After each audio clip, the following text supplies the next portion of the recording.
All right, good morning, traders. Today is March 16th, 2026. My name is Coach Carignan. I'm the lead instructor here at the BYOB Trading Room. Excuse me. Thank you. Thank you, everybody out there, podcast land, digital land, cyberland. Thank you for following, liking, and subscribing my content. Thank you for the kind words. Thank you for everybody that shares the content.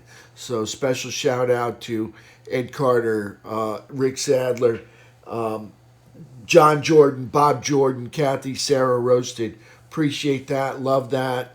Thank you so much. Helping get the good word out there to the World Wide Web on social media. All right, let's take a look at what happened on Friday. My SPY pivot this morning is going to be 666.90. Above it, I'm a bull. Below it, I'm a bear. QQQ and FNGU made lower lows and lower highs, closing under bearish traps or under a bearish cross under their 17 EMAs. SPY, IWM, and Diamond Dow made outside days, closing under bearish traps and under their 17 EMAs. SPY close, 2-hour downtrend, 10-minute downtrend. Gold made a lower high, lower low, closing under a bearish trap under the 17. Silver, lower high, lower low, closing under a bearish trap, also under the 17. USO made a higher high and a higher low, closing over a bullish trap and over the rising 17.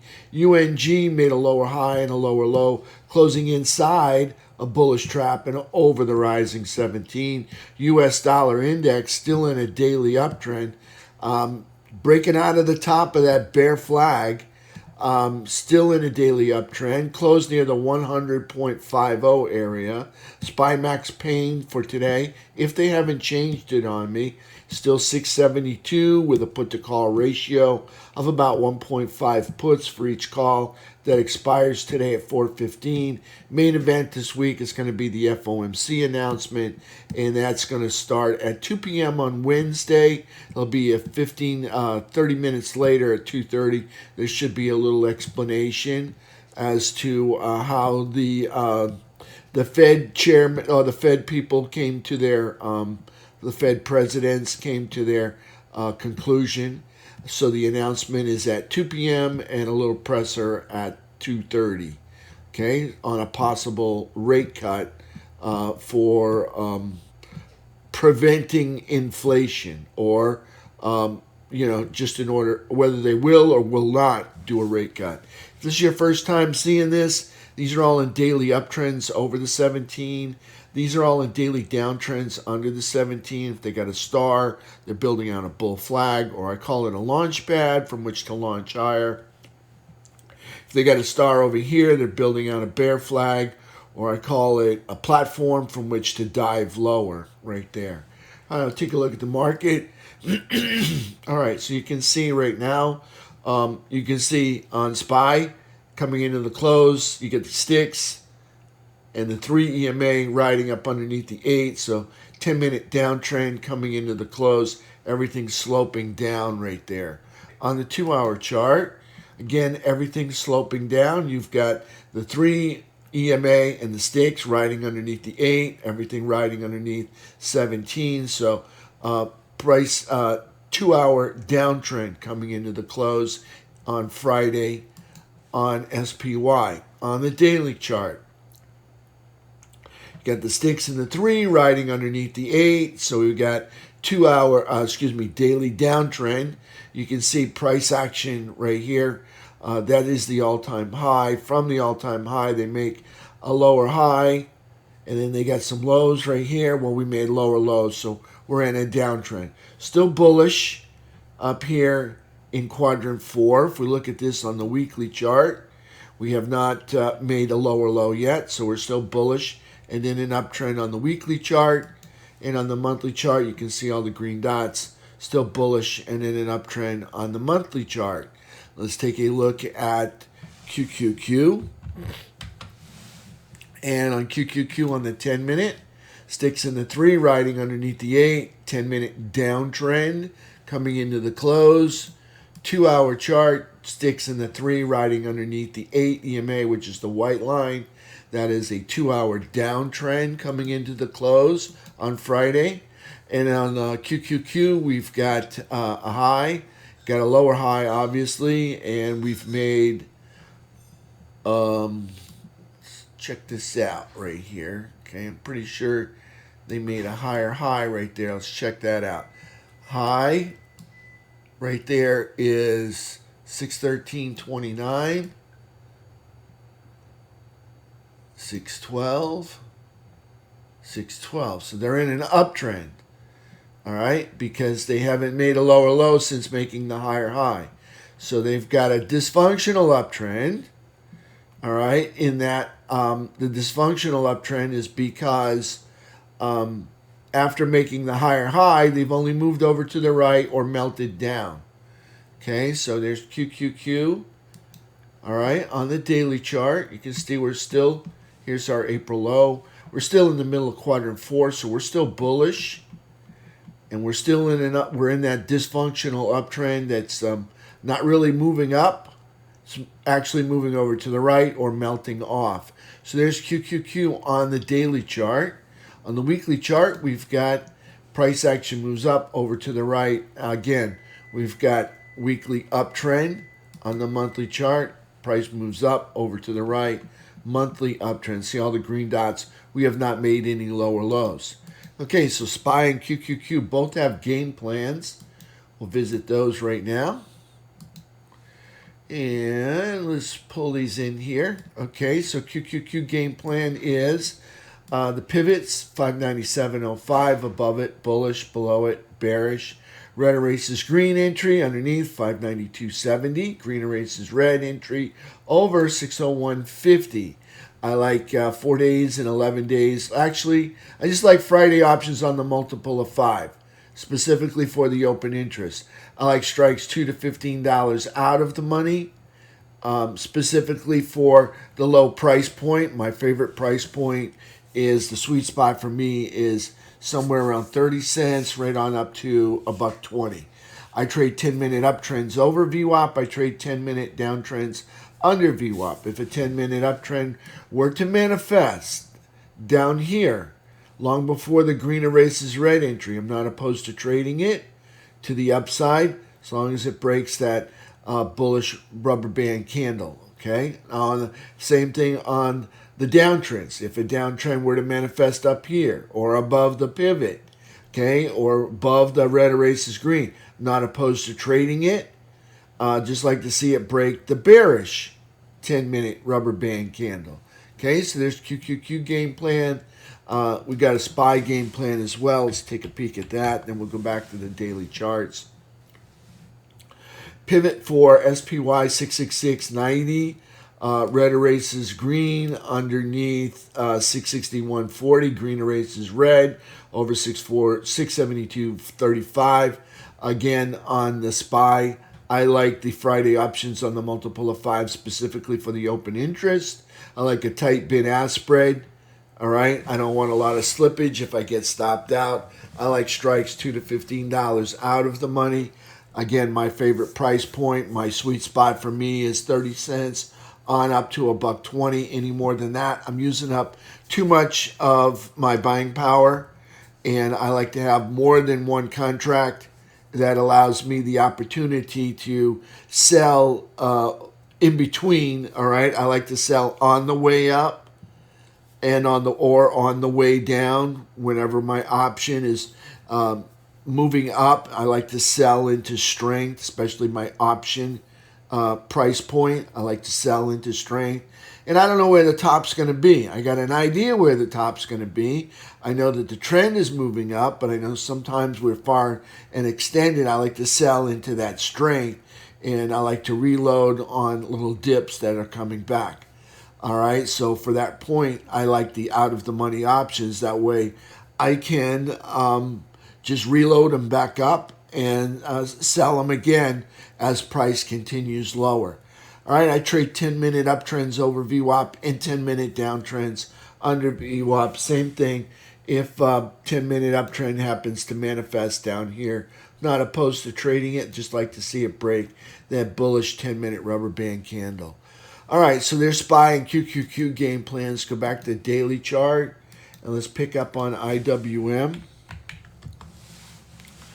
All right, IWM got there's a high, there's a lower high, there's a lower high. Okay, there's a lower low. So they're in a downtrend. They're still up in quadrant 4, so they're still bullish. Friday's candles, an outside day, higher high, lower low, closing under a bearish trap under the 17 EMA. On SPY, okay, they had an outside day as well. Theirs was lower high, lower low, closing under a bearish trap as well, and under the 17 as well.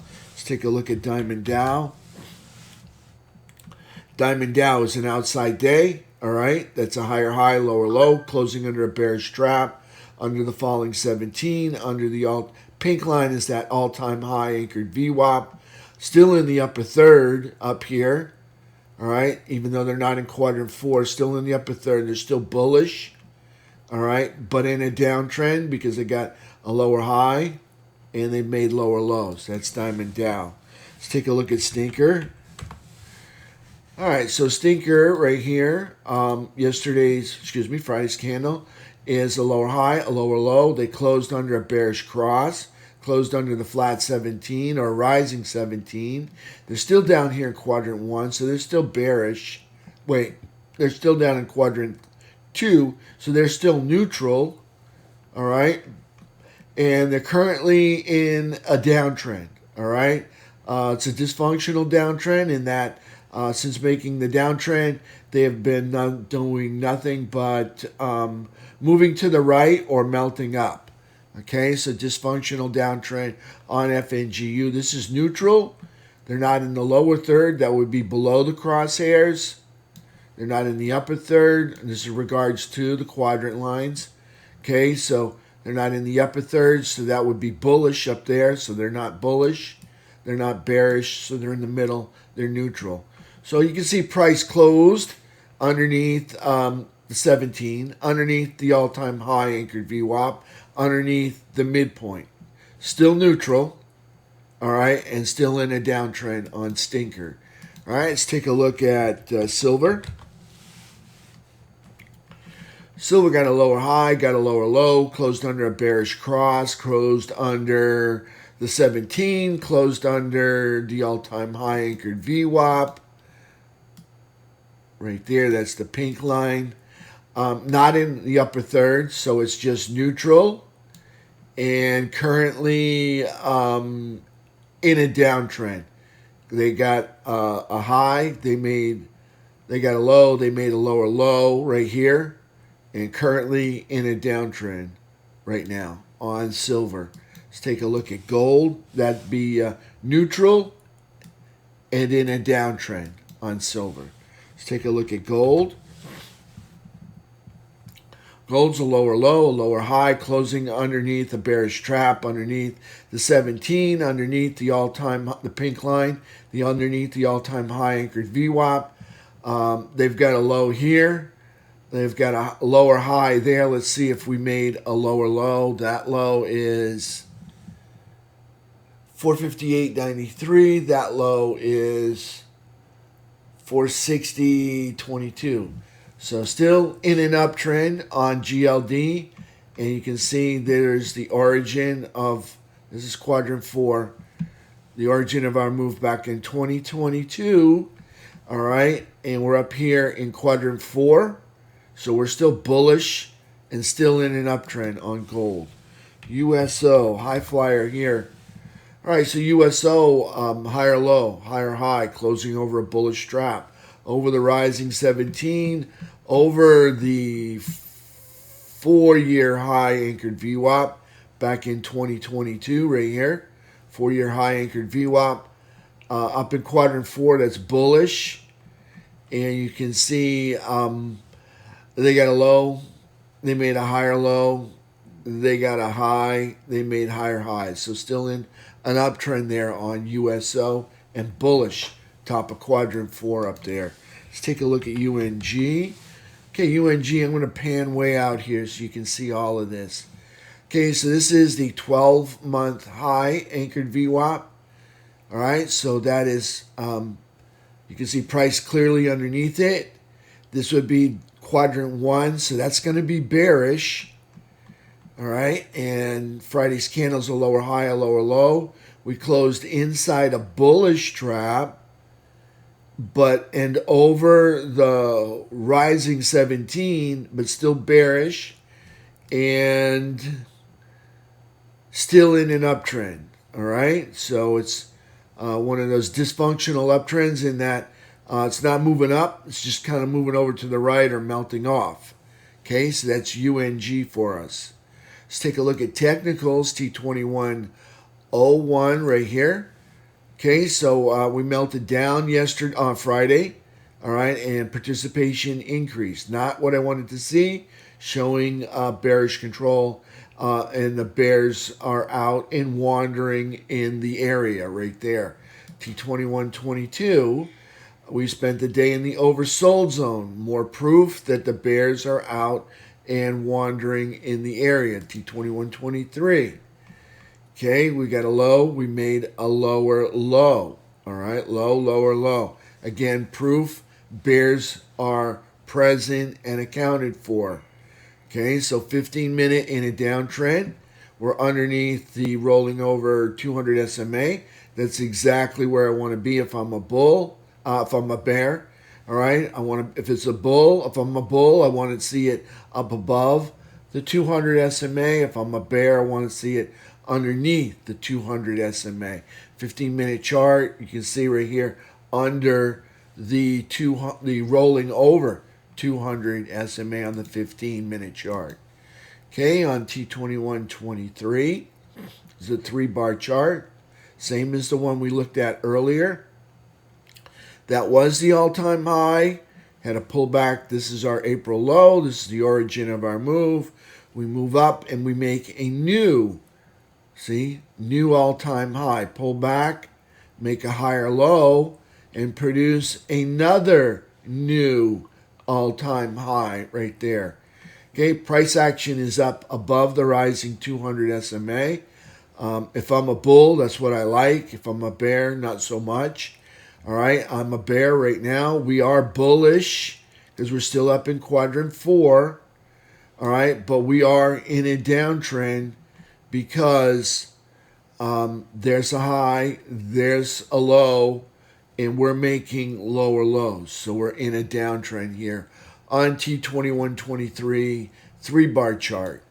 All right, let's take a look at FNGU on the 15. This is stinker. You can see we're under the 200 SMA. It's where I want to be if I'm a bear. We're under the pink line. That's the all-time high anchored VWAP. If I roll the structure way out and I add the quad lines in here, you can see we're still down here in quadrant, in the lower third, in quadrant 2, but in the lower third. So that's bearish. And you can see a low here, and they made a lower low. So they're in a downtrend right now, currently on stinker on the 15. All right, let's take a look at our economic package, and we'll put that up there. I'm going to refresh Max Pain, only because they have been known to change it on me. Yes, you can see they did. Max Pain right now is 667. The put to call ratio is 1.24. Okay, puts for each call that expires today. Okay, so Max Pain's only 667 and not 672. All right, on the earnings report, all right, we've got the 16th, a lot of familiar names. All right, but nothing here that's going to move the markets on Monday. That would be today, reporting today. Tuesday, again, more familiar names. DocuSign, Lululemon. All right, a lot of familiar names, but nothing that's going to move the markets on the 18th. Micron Technology, which happens to be about $500 billion right there, almost $500 billion.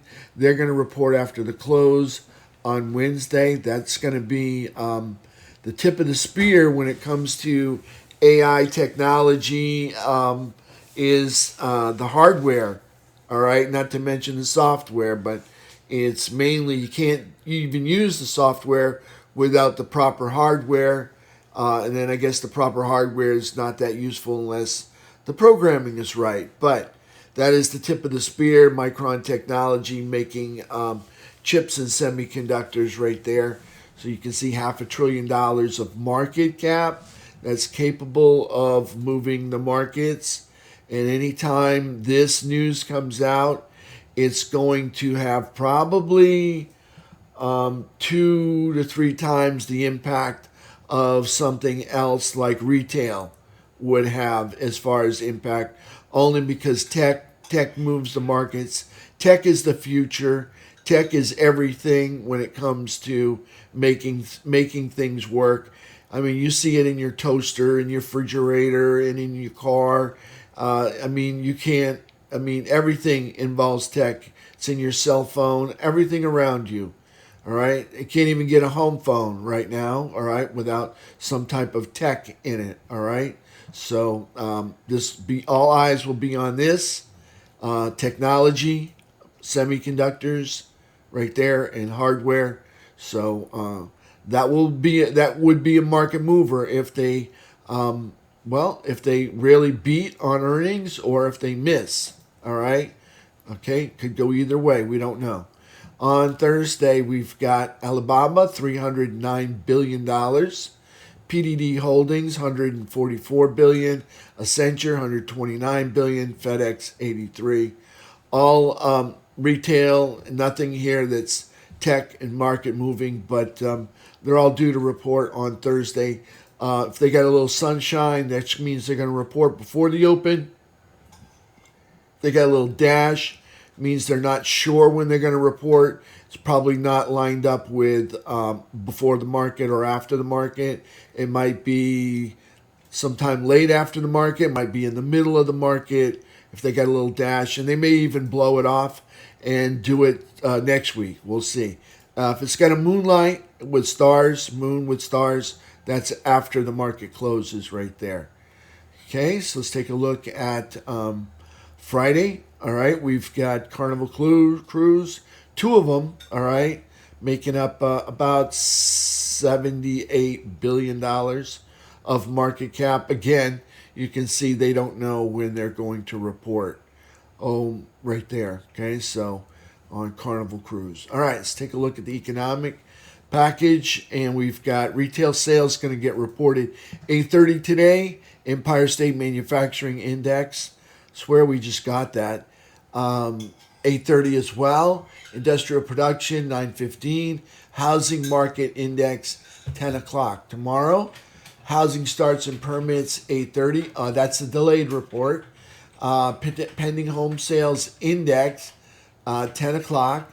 And then on Wednesday, which happens to be the main event this week, is FOMC announcement. They're going to decide whether they're going to hold pat with what they got, or if they might consider doing a rate cut.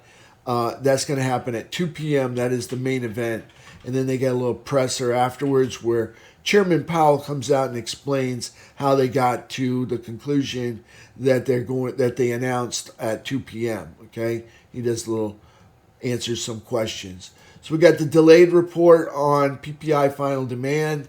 That's at 8:30 on Wednesday. Factory orders 10 o'clock on Wednesday. Again, another delayed report. Atlanta Fed business inflation expectations 10 o'clock on Wednesday. Petroleum report 10:30. All right, and that's it. I'm going to do these when we get closer to them later in the week. So we did the Max Payne, we did the economic calendar, we did the earnings, and we're all set right there. So if there's any questions, I'll take questions. If there's no questions, I want to tell you to come back and check with me. I will be doing a special, and I'll post it up here. Okay, I'm going to post it right up here. I am going to do a special, I'm going to do a, it's going to be called an arbitrage trade. All right, we're gonna trade Zim, and I'm gonna do calls, and I'm gonna do covered calls. All right, in other words, it will be a call spread, but it'll probably be a bull call spread. All right, on Zim, which happens to be a buyout of $35.